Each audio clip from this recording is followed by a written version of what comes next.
我是出生在台南，在高雄读书。当时其实因为我大学的时候一个月零用钱只有6000块，那说实在真的很不够用。后来呢，我就想说，我可以来代理来进口手表。当时在网络上并没有很多人在销售破万以上的手表，基本上都是那种非常便宜的表才会在网络上销售。刚开始可以说是一单也没有，但是后来就慢慢的，每天有1个订单、2个订单，慢慢的1个月就是也稳定了有20-30个订单。后来又发现一个非常重要的问题，就是想要买手表的人，他们都想要看实体。当时其实刚好有一个机缘呢，就是我有一个朋友，他要开一间餐酒馆，他邀请我说，我要不要一起投资？那我当时就说，不错啊，那我投资你，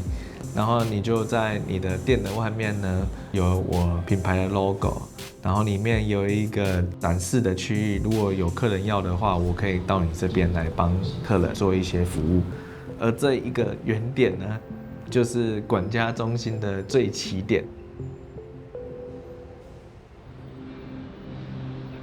当时就在想说，台北是不是也可以有一个这样的据点？印象很深刻啊！哇，我第一次站在那个101底下，然后往上一看，说哇，这是台湾最精华的地区，最厉害的百货，最厉害的办公室，最厉害顶尖的人都是聚集在这一个区域。再发现101有这种高阶的这个商务的中心，知名的外商啊都会进驻在里面，所以当时我就跟他们谈了一个方案，就是说，那我也要进驻在里面。因此，在台北的管家中心的这个模式的雏形就已经开始出现了。当时会研究 Orage 是很单纯的，因为他从零开始自己做机型，这个手表最核心的地方，有这个技术能力，他就没有办法被别人取代。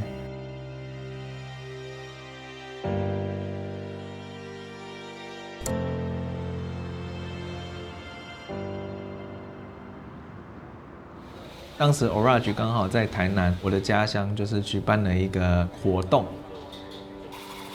当时是看手表以外，我觉得更感动的就是慈玉姐跟 Andy 花很多时间跟我聊天。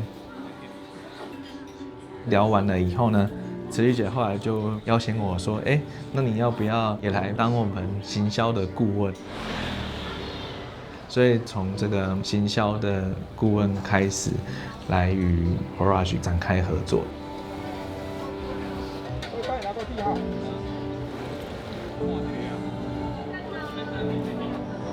所以我就想到说，我在台北101已经有一个办公室，那其实对 Orage 来讲，101是更适合的地方。那当我跟慈玉姐分享了这个想法之后，她就想到一个词 ，Corsage。我说不错哦，那我们就把那边取做 Corsage， 试试看这一个方法能不能成功。那来看 Orage 的手表，就像你来我们的办公室喝一个咖啡，就来这边也不需要有销售的压力，而且每次我们都是1对1的，所以你来的时候，我们都会帮客户准备就是什么表款是他比较想要的，或者是说已经有事先了解这个客户的需求，我们可以跟客户有一个预约的时段，然后将品牌的精神跟客户的需求，在一个特别的空间做一个完美的结合。那我觉得这个是 Corsage 真的最核心的精神。我是 Mark，